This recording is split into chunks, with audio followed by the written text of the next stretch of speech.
Within 2 weeks of working there, I knew fuck all about anything. So I'll show you a little bit of the stuff. I was assisting a guy called Bob McKnight, brilliant animator, but God, come to work for, to be honest with you. But I learned a huge amount from it. It was suffered, but I learned a lot. Anyway, so I'll show you a little bit of what bit I assisted on here.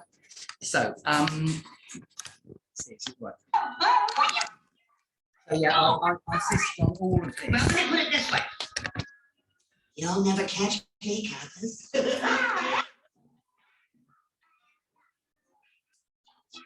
Anyway, that's enough of that. We don't.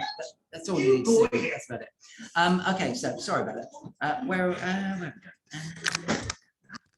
So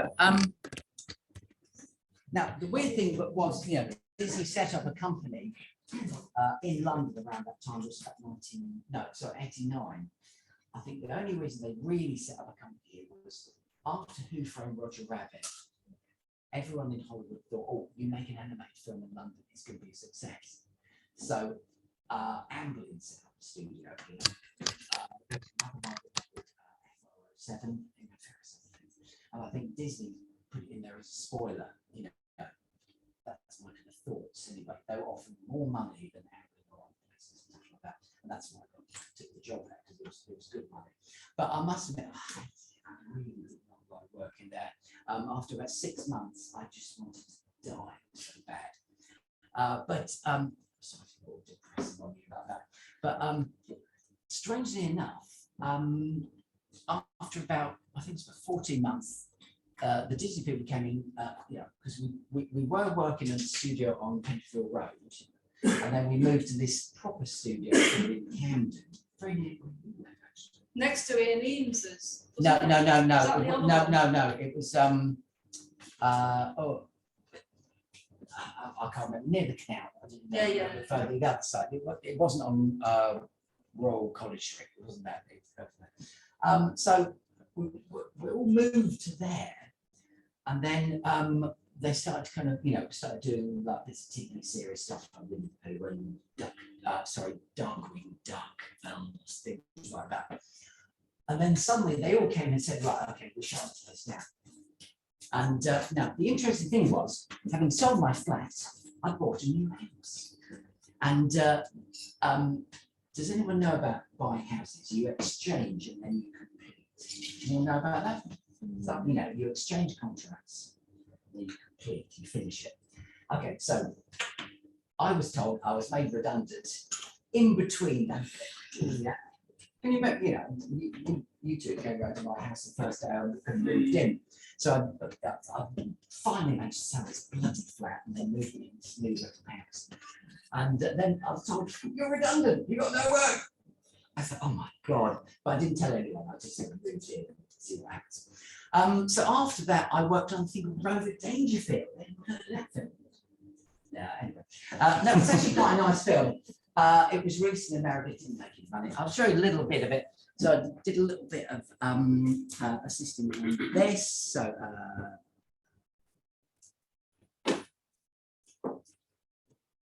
come on. It's like my life in Las Vegas. I wouldn't change it for anything. I made it. He's animation's newest party animal. It's a dog's life and I love it. Las Vegas is the place for me. He's rolling in. That'll do. It's actually quite a fun film. It's a guy called Rodney Dangerfield. Anyone heard of him? Yeah. Offside from the guy. He'd written this thing.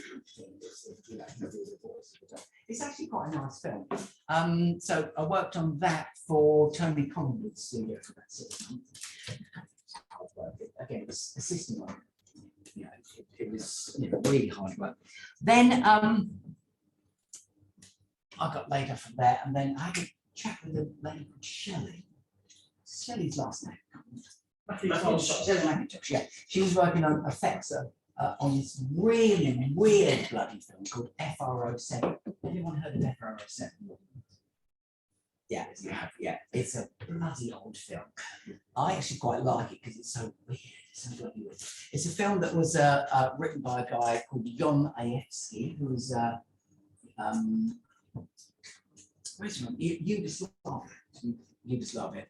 And he'd managed to get some money. I think, you know, he'd come up with these stories that he'd entertain his kids, stuff like that. And he managed to get some money to make this film. And I only got there right at the end of it, you know, when it was completely finished. And I managed to get a job for a guy called Pete Chang. Now, Pete Chang set up a company called Double Negative. Didn't they? Later, you know. But he was a really good special effects animator. And what's really nice was actually working for him. He was young and exciting and stuff like that. So I did a little bit of work on that for about 6 months or so. This clip will show you just how bloody weird this film is. Lost it. Oh God. There. So I did sparks, smoke, and fireworks in this. It was the only time I've ever done special effects. It was quite fun to do. For the last shot, I was animating on a piece of paper that I A1. It was so big. Yeah, this big pull out. Anyway, so ignore any of the character animation. Sparks and the effects are mine. So, but it's a weird bloody film. It's worth watching because it's so bloody weird.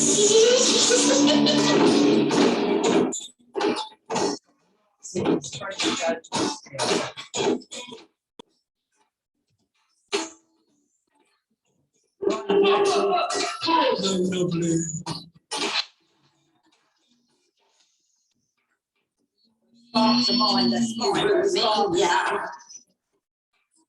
I'm gonna lose your world and tease you and squeeze you till you drop. I can hypnotize. I'm going to pull it along. Let's go along. Okay, we need. Right, okay, we need a long shot.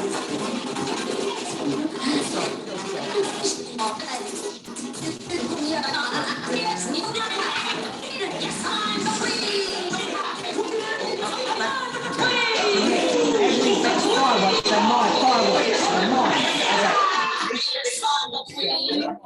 Yes, I'm the queen! The queen! Fireworks are mine, yes. Anyway. So it's quite interesting doing special effects and stuff like that. But after doing that, I would shut up. This is really, it's really difficult to sit through this one. It's so bad. Okay, so so I suppose that creating feature really into it, Anyway, so after that, I and then came back and worked with YouTube. And from that point, what did we do? I think, no, that's what it is.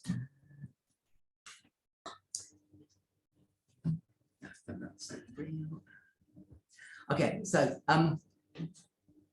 yes, this is the last bit. I want to show you this one. I think this is one of the best things I've ever worked on. And it was designed and directed by that man over there, Paul Stone. There we go.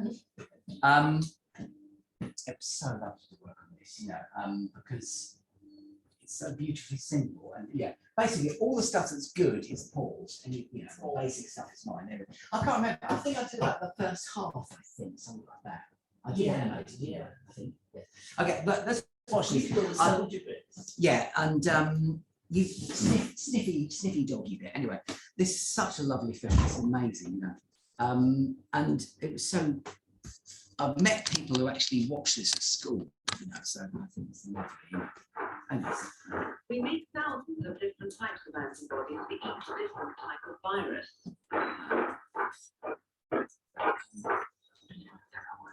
If a gang of viruses revisits your body, the antibodies will recognize them and zap them. If they're strangers, new antibodies will be made to attack them. Can you remember which one you did? These new antibodies will be on standby in case the gang revisits.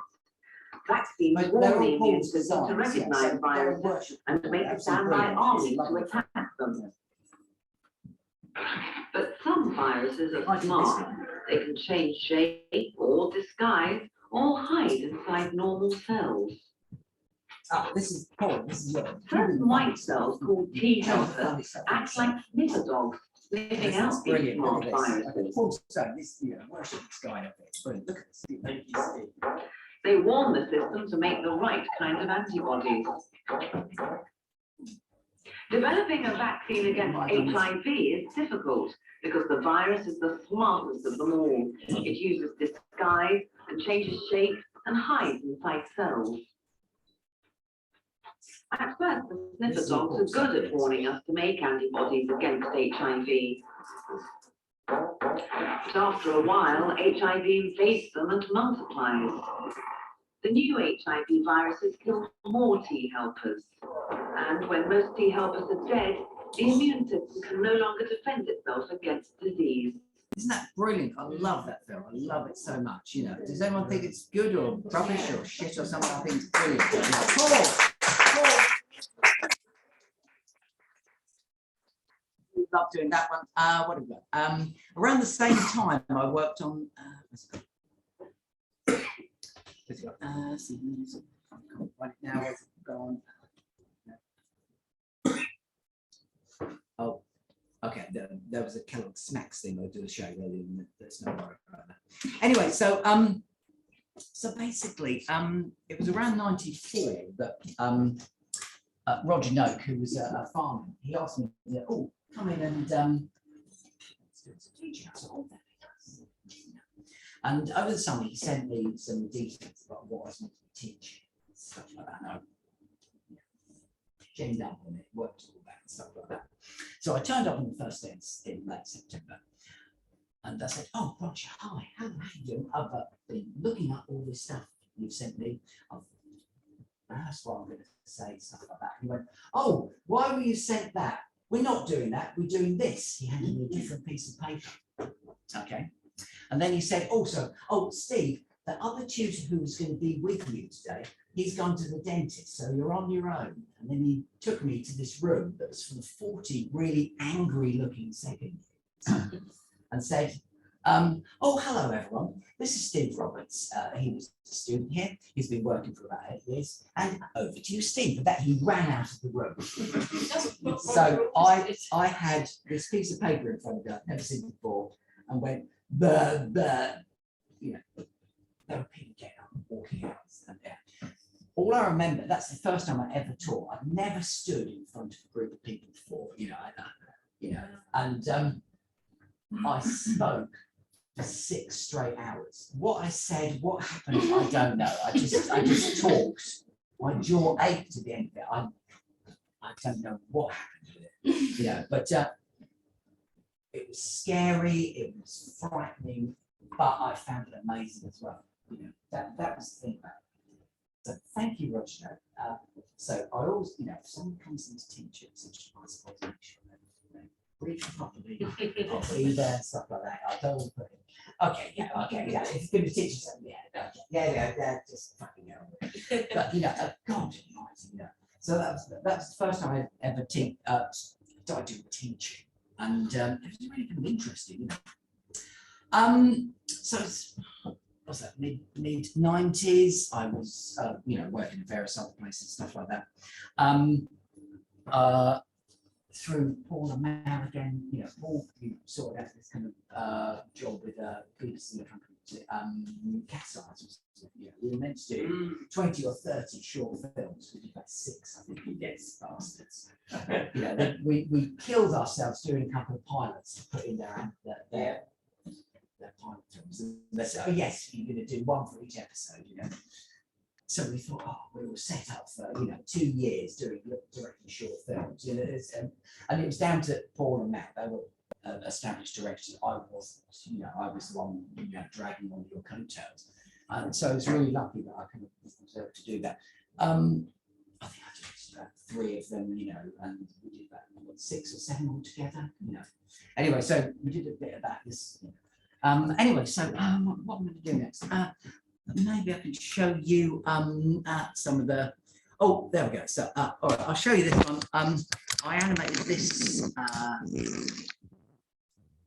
This is probably one of the last. Breakfast still I can never ever work. And I think I am about 70% of it. So, not this shot. Previous one. Every other shot from here and I animated. The director Paul Vesta might not. And that's fascinating to work on that one. Although I think Kitty Taylor redid the arm on that because I couldn't do the arm properly. But it was really interesting. Paul Vesta, who was the director, was coming to Stephen Films.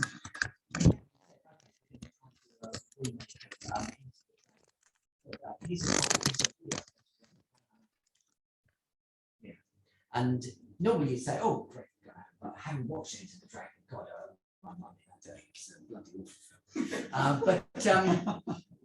But it's interesting. You want so many things here, and of course, as we're sending stuff to the USA, we get feedback back, and this huge Into the Dragon film got shorter and shorter and shorter because they've got the pack shot longer and longer and longer. Yeah, this is feedback. Flogging. The most important shot is, that's the most important shot. Yeah, flogging the sugar-based drugs aimed at children. That's really important. So that was done in '96, I think. There was something really. There used to be loads of stuff like this done, during the '80s and '90s. But a big thing happened in 1995. You have to try. No, Toy Story. Toy Story. Oh. Yeah, Toy Story. 3D. Toy Story.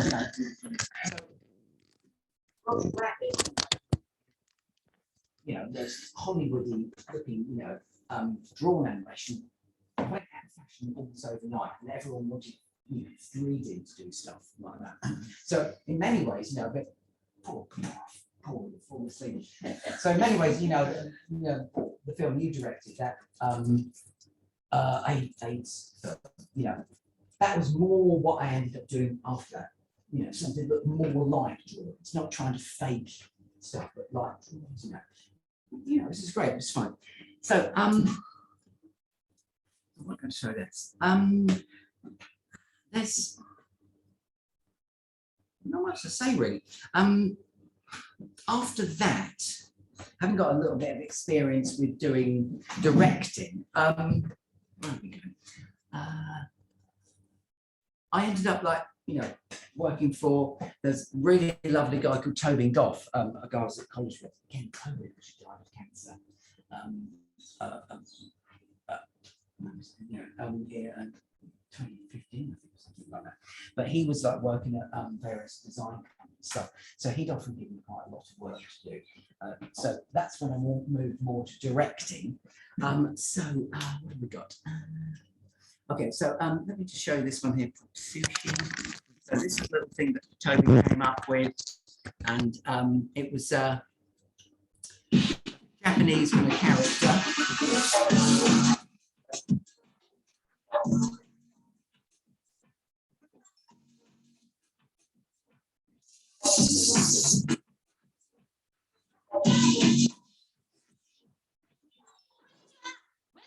And one to pop sushi and So obviously very Pokemon extra strong in the party. And it's like a, It's on my show too. Together we will explore all there is to know about the world of pop music, the steps, the clicks, the blow. And those behind the scenes that make you happy, plus finance me. No, I get to be those pop stars. I'm really fancy, and you get to talk to the big cheeses in music.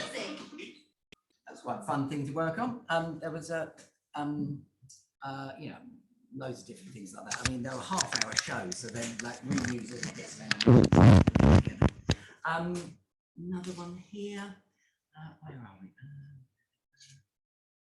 Let's show you this one again. What I found often was people not asking me to colour things in. I'd just supply the animation and then they colour it in After Effects or something. So this is one here.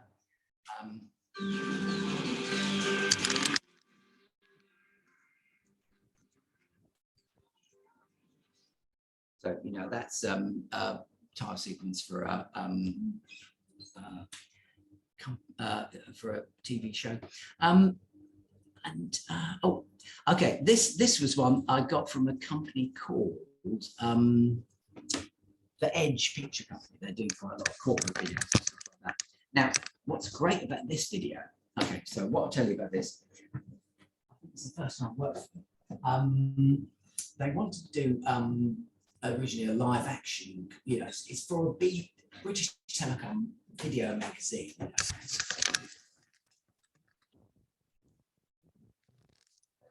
Try and go around to British Telecom offices and stuff and interview happy workers, but they found all their workers are so unhappy, there's no point trying to do that. So a guy sat in an editing booth, came up with a few doodles and said, right, edit the doodles, all right, so, sorry, animate the doodles. So I animated all the doodles. And what's great about this film is that I was given 5,000 quid to do it, okay? I managed to animate it in 2 days. This was the first movie I ever got coloured digitally, so I gave it to Jeff Goldner to colour with Anima. So I earned 4,000 quid in 2 days. Okay, so it's never happened again, believe me. It's the only time that happened. Anyway, so let's show you this. You know, so this is what you can do if you're.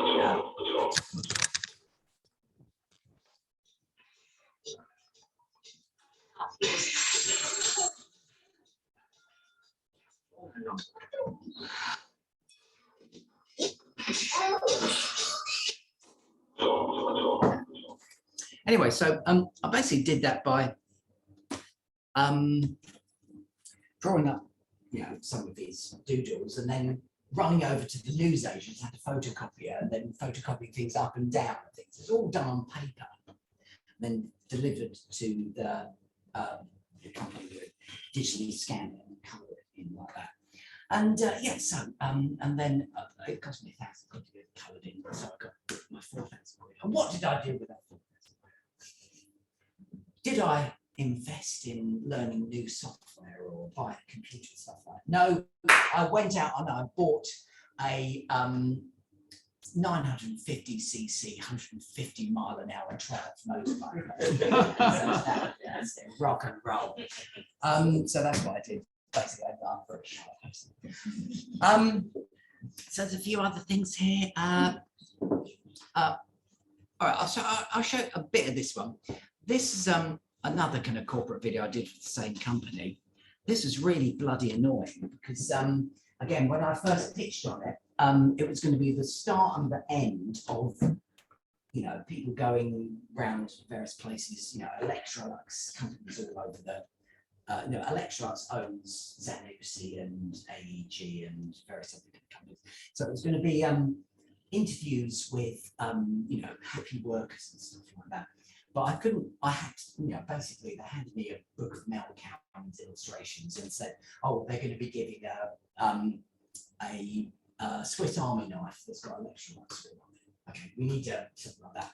And I couldn't think what to do. I thought, right, okay, so I actually wrote a script. I wrote the script, then I could do the design. So, and then I storyboarded it. The agency, you know, the Edge Picture Company, took it, they showed it to the Electrolux people. And I think Electrolux is a Swedish company, and it's the son of Mr. Electrolux. He saw that and said, why are we going to film all these people? Why don't we do it all as animation? So suddenly it went from being like, you know, maybe 20 seconds, you know, 40 seconds or 2 to being a 4-minute film. And I went, oh, fuck, how am I going to make that? So the way I did it was, man, you worked on it, didn't you? Yes. What happened was basically, luckily, the course I was teaching on finished almost the day I needed to start work. It had to be done in 2 weeks, basically. So what happened was all the people that were teaching said, okay, fine, yeah, Monday coming. All 15 of the students I've been teaching 2D2. I said, right, okay, there you go. And yeah, paid more profit and stuff. So, but the annoying bloody thing is, I know that Edge Picture Company got about 50,000 for it. They did nothing. I got 24 to actually do it. And by the time I paid everybody, I think I walked away with £2,000 for what was like 4 weeks of hair. That's all it is. But it was nice to work on. Anyway, so so this is, I suppose, the first thing you'd say is that was written by me and designed by me. So I'll show you this. Where are we going? When do we have to finish, Martin? 10. Okay. Right.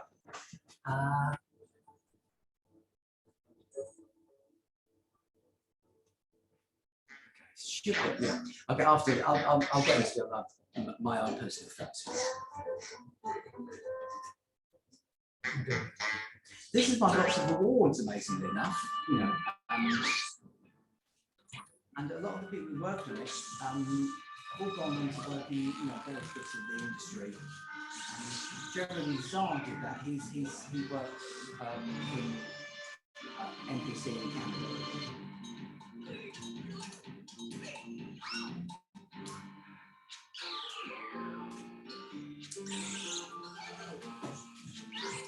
The other thing I found interesting about this film was I hardly animated anything on it. So I just laid it all out together. And I hated it, of course, you know, that's how you've done all that, you hate it.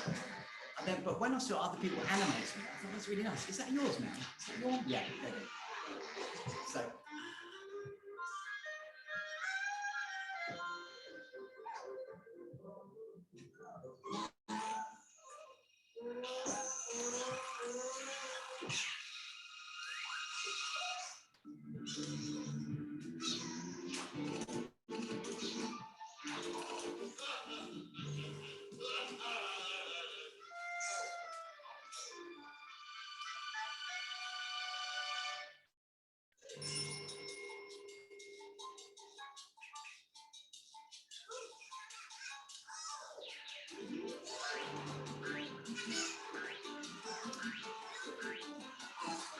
Jason Coates did that. He's a guy who works for, you know, French school and stuff now.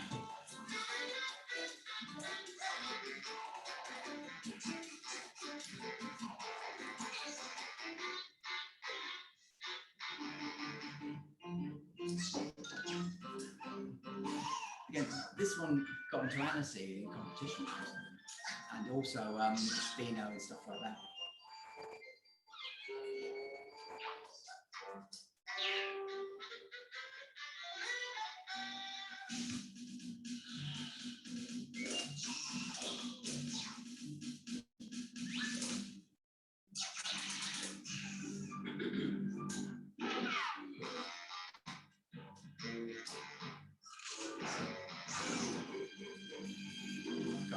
It's really nice.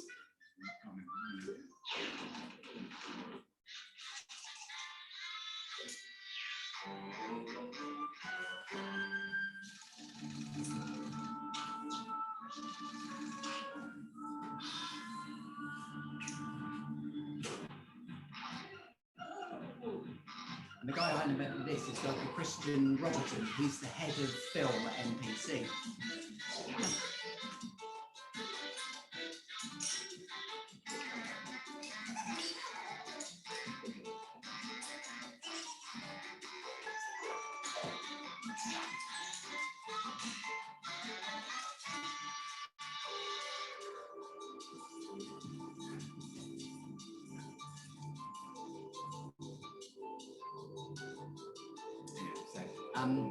Gives you an idea of corporate videos and stuff like that. So yeah, that's enough of that one.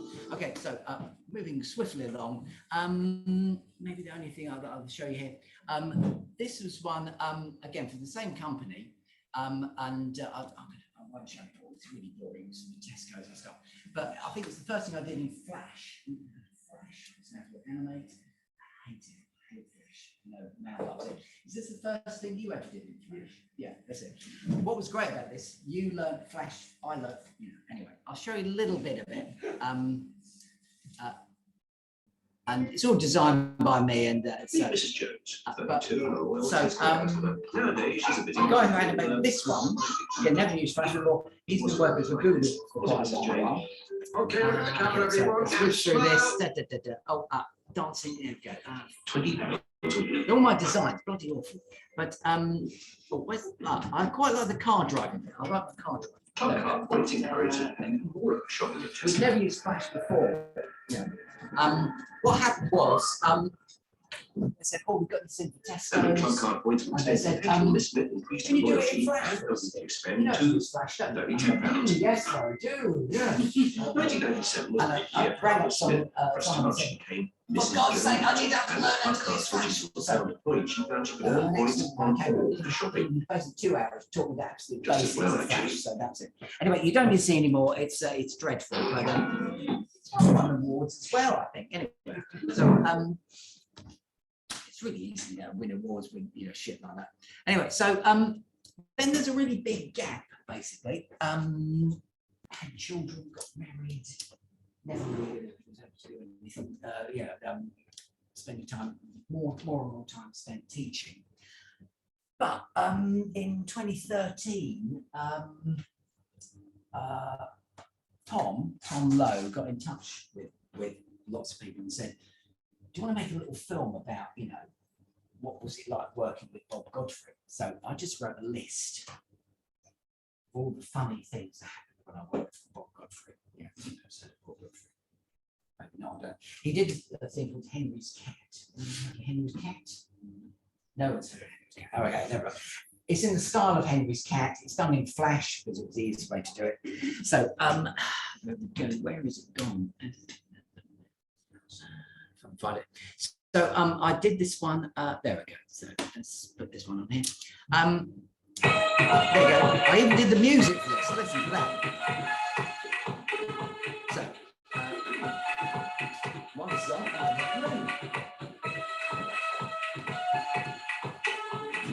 Stephen Roberts woke up on a bright sunny morning.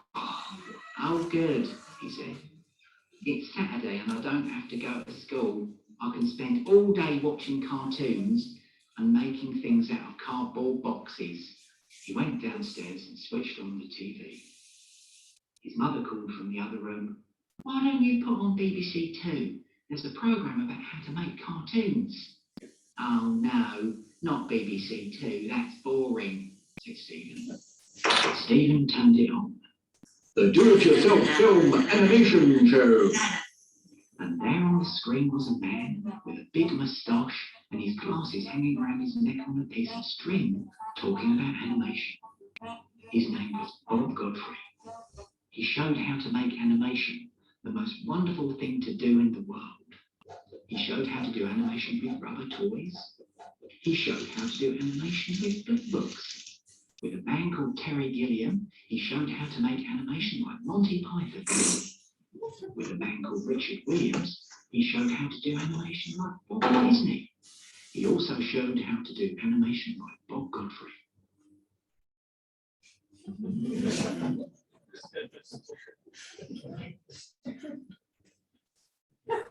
Bob said that what a proper animator needs is a Super 8 cine camera with single frame release. But all of this was amazing. Stephen never knew how cartoons were made. So as soon as the show had finished, he asked his mother for a Super 8 cine camera with single frame release. Stephen's mother visited Dixon's on the high street. The sales assistant said that the Super 8 cine camera with single frame release would be about £90. And this was a huge, almost unimaginable amount of money, and far more than Stephen's parents could afford. Stephen's hopes of making cartoons were dashed, but he was given Bob's book at a prize giving at school.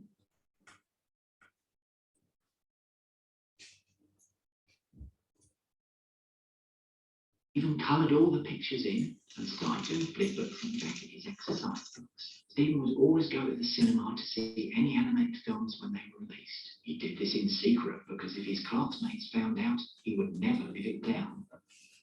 Although other interests came and went, Godfrey always seemed to be at his shoulder, reminding him about animation. Finally, Stephen got to try some animation when he was doing a foundation course in art. He bought a cheap Russian second-hand standard 8 camera with single frame release and he did some animation. But his head had been filled with being an artist. He wanted to be a painter, a printmaker or a sculptor.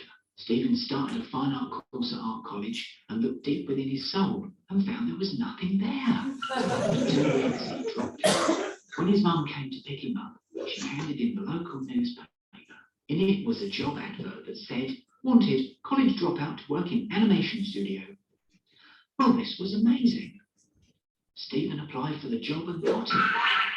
The job involved sitting at a kitchen table and painting cartoon characters on sheets of plastic. The two people he worked for knew Bob Godfrey and had been taught by him at college. Stephen decided he wanted to be taught by Bob Godfrey as well. So he applied for the animation course at the art college at Farnham where Bob Godfrey taught, and he got in. Finally, Stephen got to meet Bob Godfrey and got him to sign his book. Bob was much older than on the telly, and now he wore his glasses rather than having them on a piece of string around his neck. Stephen changed his name to Steve and settled down to learning to be an animator. Bob Godfrey taught all the students valuable lessons like tax evasion, how to avoid drawing too much, and how to make anything funny, how to do key positions with nothing in between, and how to go to the pub, how to hate Margaret Thatcher, and how to use a pen bar. One student was too mean to buy a pen bar and animated by lining up the pages one to the next. Bob made the joke, "I know a student who animates with no pen bar. How does he animate?" Terrible! When looking at one of the students' animations, Bob said, "Where did you learn to do lip sync?" "Steve Roberts showed me." Bob replied, "Talk about the blind leading the blind." When Steve made his final film, it was about a love affair between Ronald Reagan and Maggie Thatcher. Bob loved the film so much he gave Steve some money to finish it. Bob also gave Steve his first job when he left college. Bob's studio was based in London's fashionable Covent Garden and was easy to find because it had an effigy of Margaret Thatcher hanging from the window. Bob's studio had lots of signs and posters and knickknacks and pictures on the walls, as well as 2 BAFTAs and an Oscar that were kept above the sink with the tea bags. While Steve worked at Bob's studio, Bob received an MBE from the Queen. The Queen asked Bob, "Oh, well, what do you do?" "I'm an animator, Mum." "Oh, so you're what an animator looks like." Apparently, the Queen had said exactly the same thing to Bob 10 years before at a garden party. He came back from the palace in his smart suit and his medal on display. Later, on the way to celebrate Bob's medal in the pub, we passed Richard Williams' animation studio on Soho Square. Bob gave him a respectful salute. Around this time, Bob Godfrey was not speaking to his writer Stan Haywood. There was an argument about the money that was being earned from Henry's cat. Stan was having a meeting with the producer on the ground floor of Bob's studio, and Bob was up on the top floor avoiding him. Bob really needed to go to the toilet. Was that to get to the toilets, you had to walk past where Stan was. So Bob had a wee in a milk bottle and asked his top animator to take the bottle and tip it down the toilet. He was met with a polite refusal. Steve even had a go at playing cricket with the Bob Godfrey 11. He scored a golden duck. Steve tried drawing Henry's cat, but was always ended up getting things wrong, either giving him square feet or too big a head, or putting in too many drawings. Many was the time that Bob would go through Steve's animation early in the morning and throw out most of the drawings. The animation would still look just as good, if not better.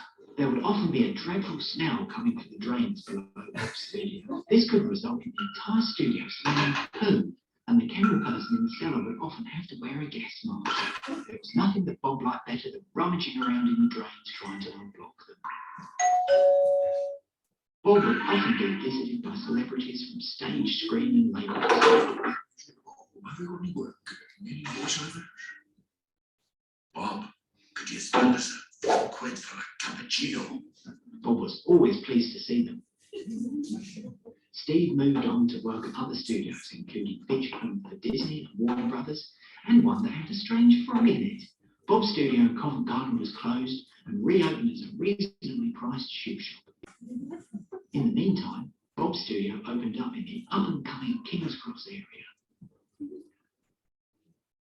After 3 years working on feature films, Steve was laid off.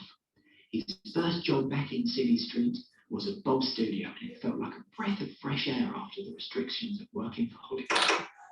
Although not in the newly fitted air conditioning, Steve was always impressed by Bob's modern attitude to animation and media and how he always had a project on the go.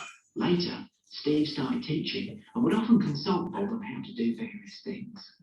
Steve now teaches all his students valuable lessons like texturation, how to avoid drawing too much and how to make anything funny, how to do key positions with nothing in between, how to hate David Cameron, and how to use a pen.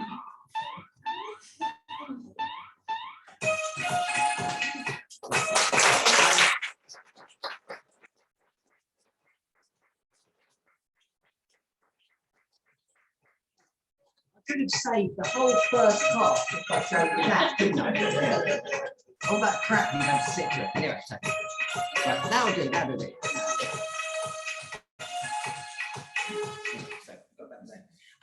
Yeah, so it was really nice to actually do my own film. I think I did it for about 4 weeks, over the summer. So.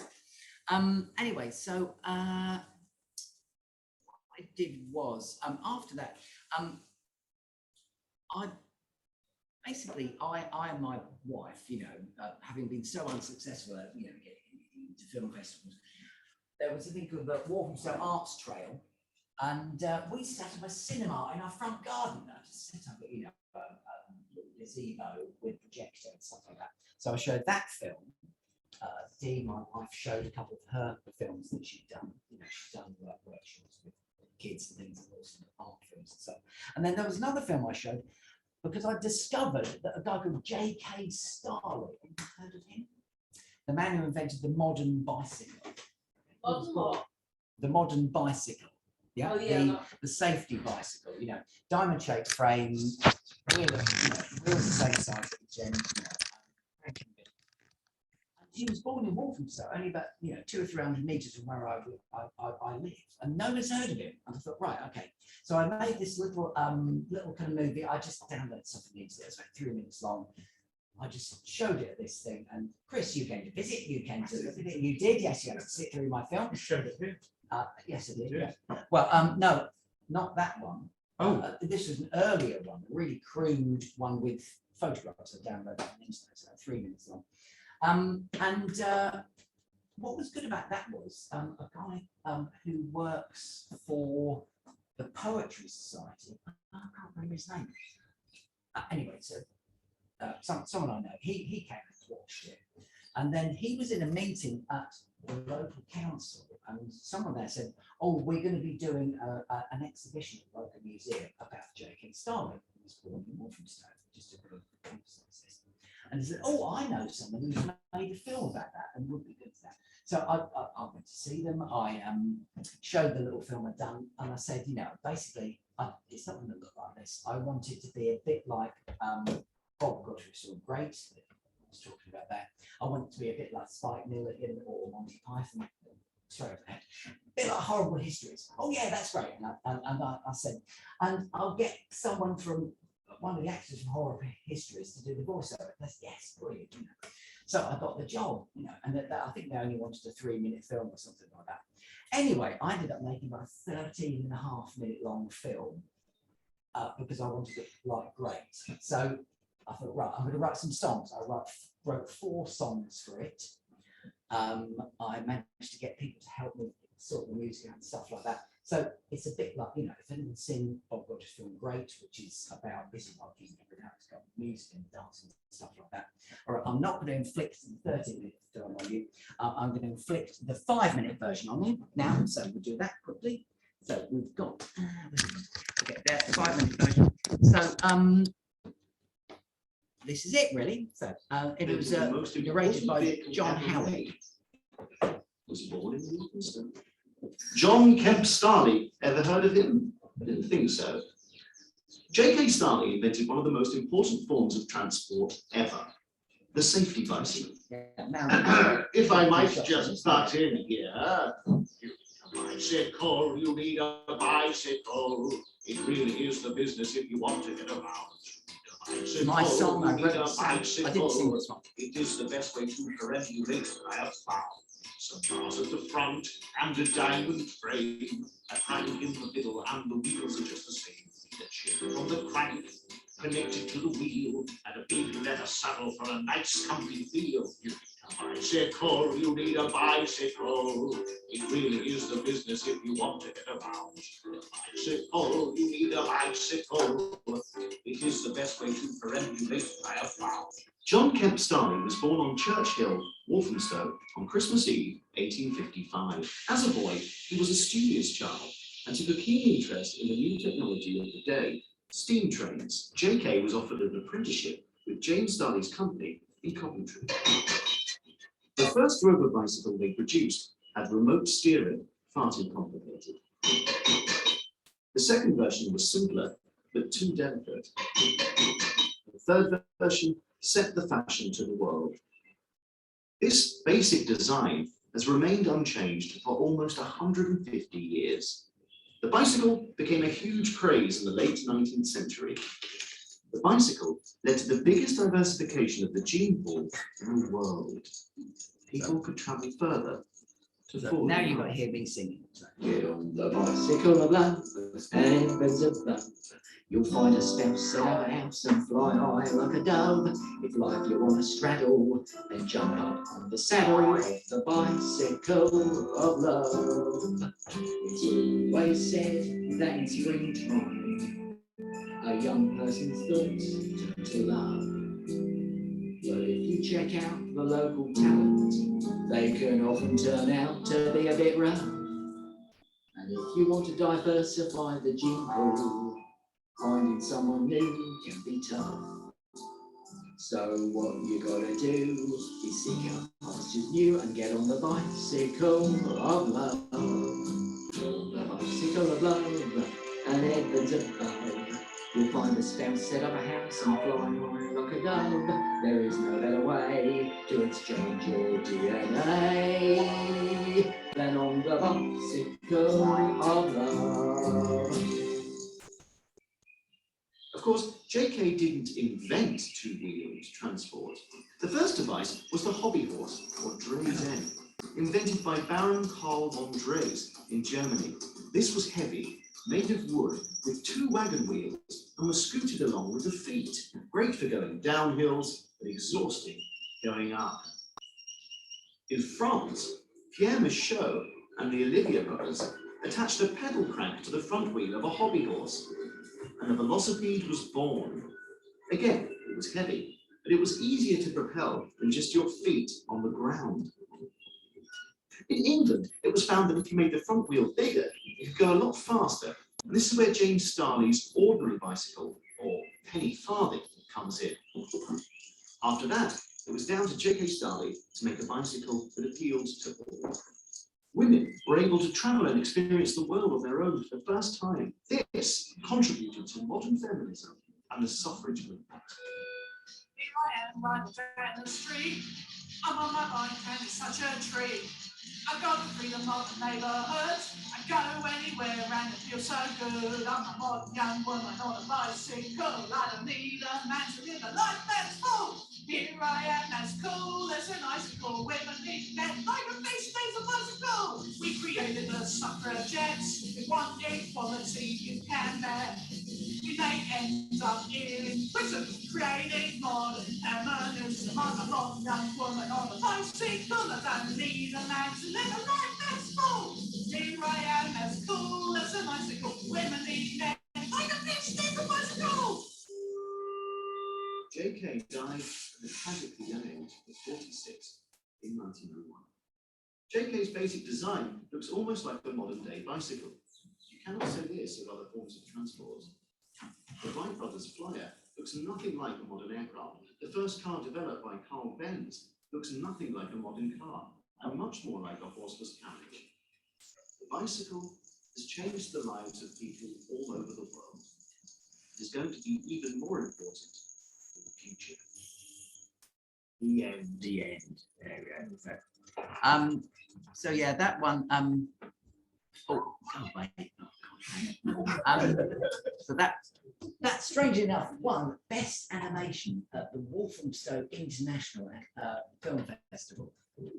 Although, because the thing I found about I think film festivals is know the people who run it. I bumped into the the people who ran it at the car boot sale. I said, I've made this 13-minute film. I said, well, you know, we only got 5-minute films. So I did a real hard cut, and that's my 5-minute version. So anyway, so that's my award-winning film. Anyway, so through Stephanie there, we started doing a lot of puppet animation. I started teaching puppet animation myself. Took you out of a job as well. Anyway, so where's it gone? Ah, here we go. So I remember I made this little puppet of Sid James. Where we go? There you go. And Martin, you got in touch with me. You said, "Oh, you're having one Monday night. You're doing you're going to be showing, bring your own films to it and stuff like that. I think you got it up for Friday or the Saturday." And I thought, oh, I'll make a film. So I had this Sid James puppet. So on the Sunday morning, I just went through YouTube, found some interesting Sid James quotes. And then for about 3 hours in the afternoon, I just animated them. So this is the first ever puppet animation I ever did. Okay. And it's probably the best one I've ever done anyway. Anyway, so I watched this one. So 3 hours in the afternoon. So.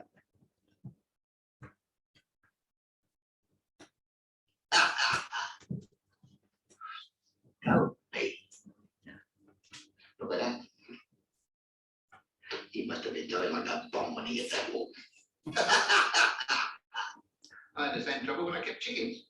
Used to get plenty of eggs, but the hens can never produce baby chicks. Till somebody can't know what to do. Change the cock. Enigma, that's what it is, Mitchell. An enigma. I'm not having another one of those. Anyway, so that was, I think I spelled Kenneth Connor wrong there. Anyway, so that's the first bit of puppet animation I ever did. Anyway, so the same year actually, has anyone seen the film called The Darkest Hour? One Gary Oldman, one Winston Churchill. Yeah, I was very, usually I say it's a shit film, but no, I was very disappointed by it because I thought it might be pointing out what a twat Churchill is.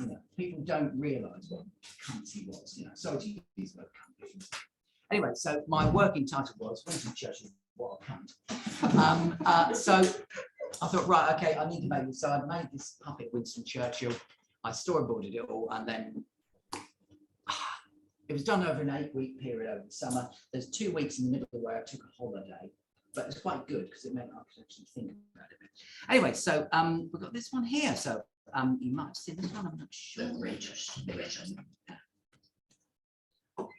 Winston Churchill is often considered to be the greatest Briton, but was he so great? True, his speeches during the Second World War galvanized the British people. His opposition to Hitler and fascism were admirable. But did you know he was also a white supremacist who did his utmost to preserve the British Empire? In the process, he was responsible for the deaths of millions of people. Churchill was born with a silver spoon in his mouth at Blenheim Palace in 1874, the grandson of the Duke of Marlborough. He was a particularly poor scholar at school, failing all his exams. His parents followed the tradition of the British aristocracy by sending the idiot of the family into the army. After his third attempt, he got into the Royal Military Academy at Sandhurst. It was here he was trained to keep the people of the British Empire at heel. He also developed his theories about the superiority of the white British race. He was posted out to the Empire and had great fun laying waste to entire villages in the Swat Valley, in what is now known as Pakistan. I also killed several savages in the Sudan. It was while here he became a journalist and started writing for various newspapers, portraying himself as a hero. He became a Conservative Member of Parliament in 1900 and a Freemason in 1902. Being a self-serving turncoat, he became a Liberal MP in 1904. He was opposed to women's suffrage and described it as a ridiculous movement. He advocated eugenics and selective racial breeding. And the sterilization of the feeble-minded. During the First World War, he became Lord of the Admiralty. He orchestrated the disastrous Dardanelles naval campaign, The result was hundreds of dead British sailors. He was involved in the planning of the military landings at Gallipoli.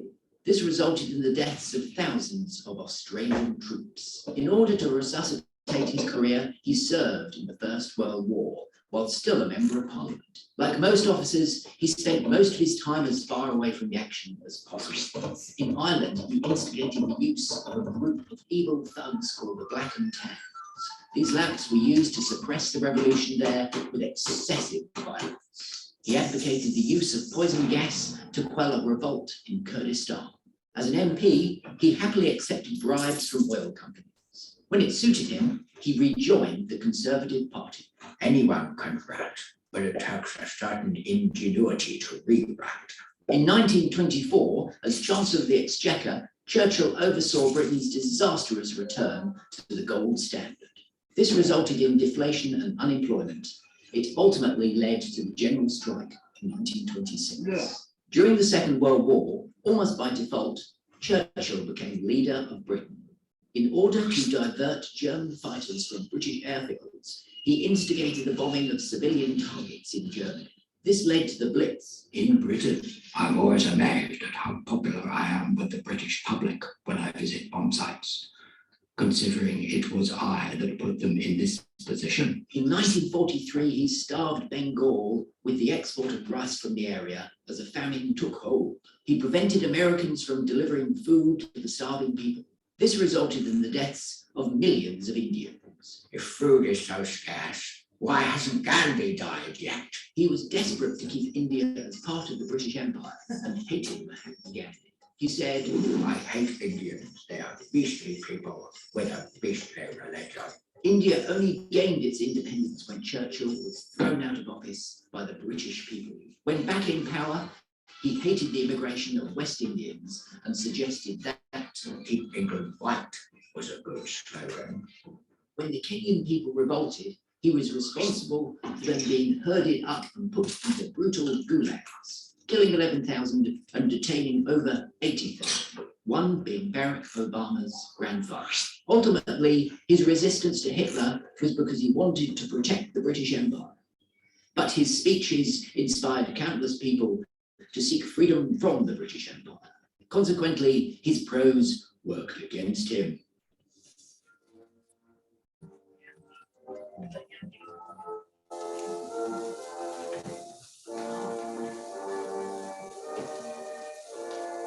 Yeah, so basically, you know, that was done in my garden shed with 30 quid's worth of plasticine and everything, you know, using photographs I've downloaded from the internet for free and stuff like that.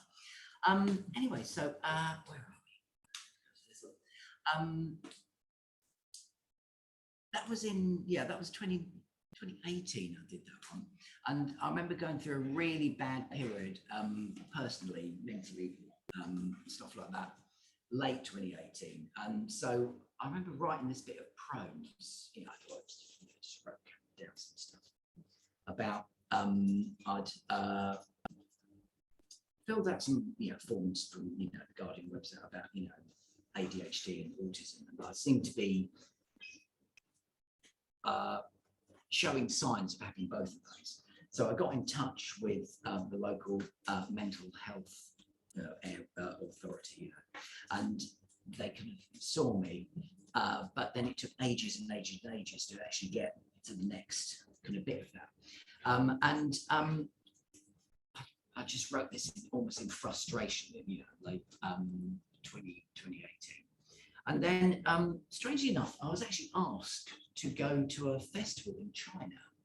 It was like a charity festival, and that was, you know, a lot of the concentration was on autism and ADHD. And I spoke to a mate of mine, Tim Webb, anyone knows Tim Webb at all? Heard of Tim Webb? He made a film called A is for Autism, wonderful film. And I emailed Tim and said, oh, is it all right if I, you know, could I show your film at this festival? And he said, well, actually, I'm going to this festival myself and I'll be showing it. So I thought, oh shit, I've got nothing to do and nothing to show. So I thought, right, okay, I'm going to make a sodding film. So basically, I've started about the start of March. I was due to fly to China at the end of March. So this film was done in 21 days. Okay, so it's just based, you know, and while I was still working at college as well. So I'd get up at 4 o'clock, do 3 hours, and then, you know, do work and then do the same thing. Put in a, you know, a couple of long weekends and stuff. And great, because I also I know quite a lot of people, students at the Royal College of Music on the film composition course, and I sent an email out to them saying, yeah, is anyone interested in doing some music for film for me? And the thing I found about the Churchill film, it's a bit flat, isn't it? You know, list. It doesn't build up to a nice crescendo and stuff. So right, okay, I want to do something that's got slow, fast. And I thought, right, okay, the music I like, okay, so something like either Song 2 by Blur or Smells Like Teen Spirit by Nirvana, something like that, you know, more like Song 2 by Blur. So so basically I started doing this. I didn't even storyboard this one. I just had a list of, you know, what I'd written. I just wrote down what I thought would happen.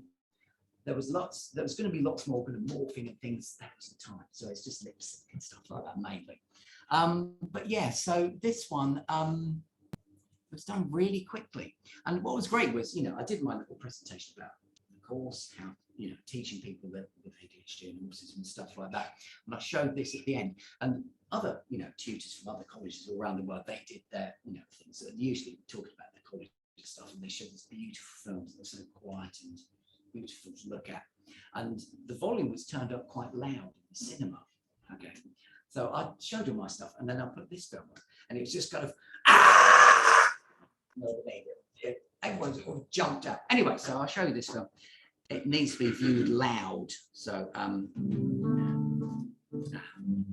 Why am I a bit odd? Sorry. Yes, trailer. So where's the other one? There it is. Sorry, I showed the wrong one. I've ruined everything. Okay, so let's go for it. This film was made in March 2019. By this time, I'd waited almost a year to get a diagnosis for ADHD and autism. About 3/4 of the way through the production, I was diagnosed with ADHD and prescribed Ritalin.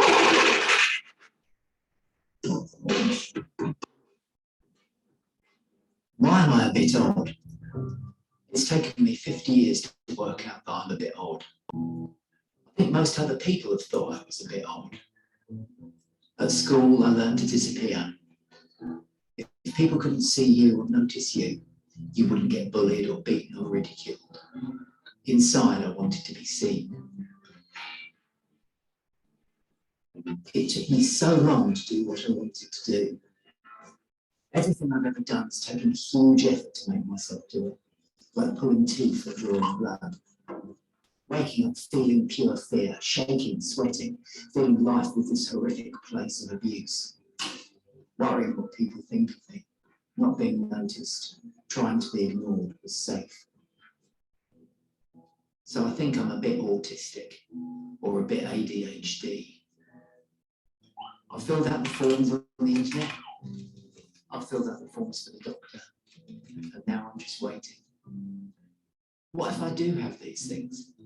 What if I don't? I have an interview. How should I act? Should I act odd? Should I just be me? Should I calm myself down and be somebody else? My whole life is an act, an effort. I don't feel like I'm being me. Apparently I'm showing symptoms of both ADHD and autism. Am I just normal? Now I'm waiting for a full assessment. It feels like two bits of me are fighting each other, and I'm stuck in the middle. And still I'm waiting. The drugs, the drink, the nicotine. And still I'm waiting. Psst. He's just taken some Ritalin. It's a controlled drug. His animation's going to be a bit rough from now on. The obsessions, the collecting, the spending. And still I'm waiting. Suffering I've put my family through. And still I'm waiting.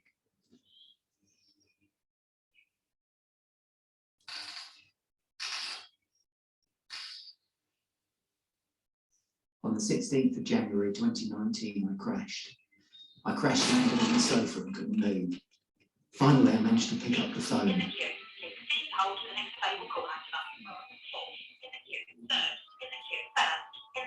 I saw the doctor. I got the pills. And still I'm waiting.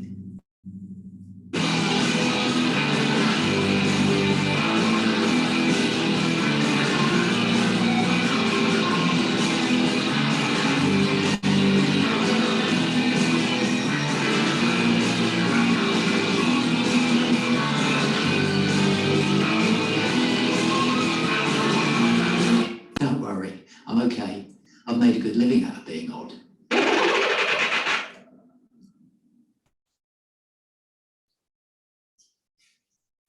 Anyway, so,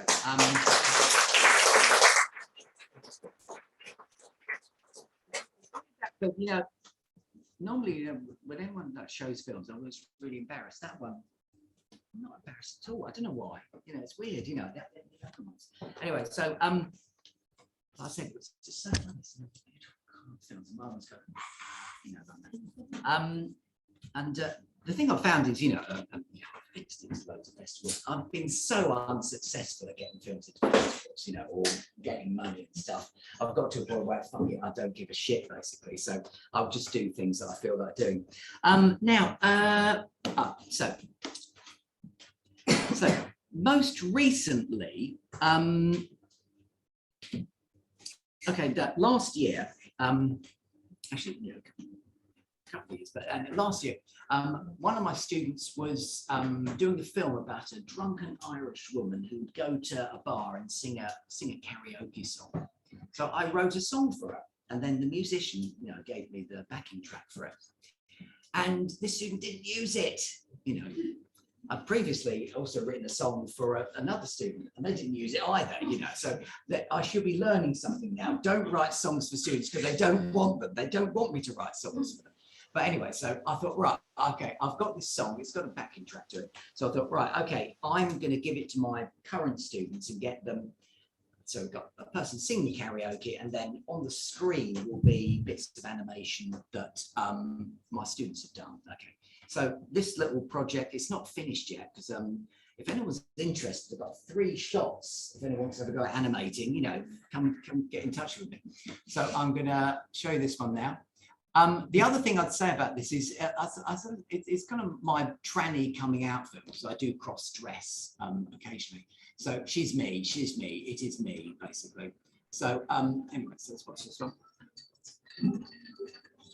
This is my little test thing I did first.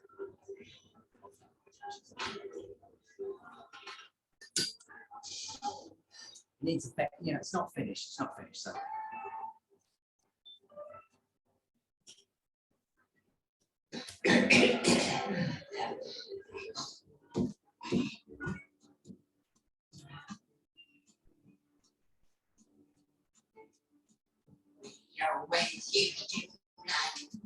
Oh, it's me singing again. Yes, so it's mine. I wrote a song. Down on his back. I get his head into a hammerlock. I always love it when his spine went crack. He's left me now, and I really love him. It's funny how that I really miss him. His mum and dad, they lived in Slough.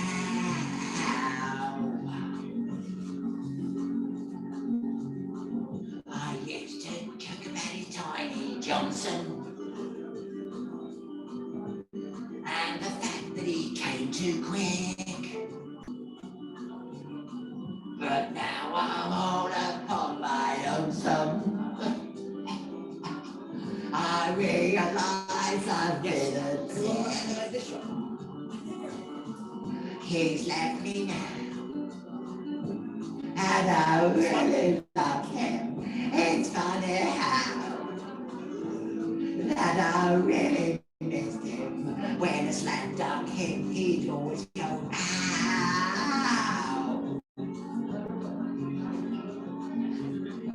I always used to like him when The sheets were bigger when I found Shell was so bad, that's why he left me. Now I'm just left with a smelly drum. He's left me down, and I really love him. It's funny that I really miss him. I realize I'm in a silly cow.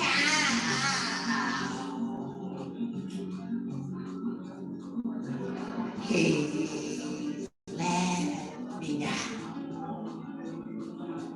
He left me now. He left me now.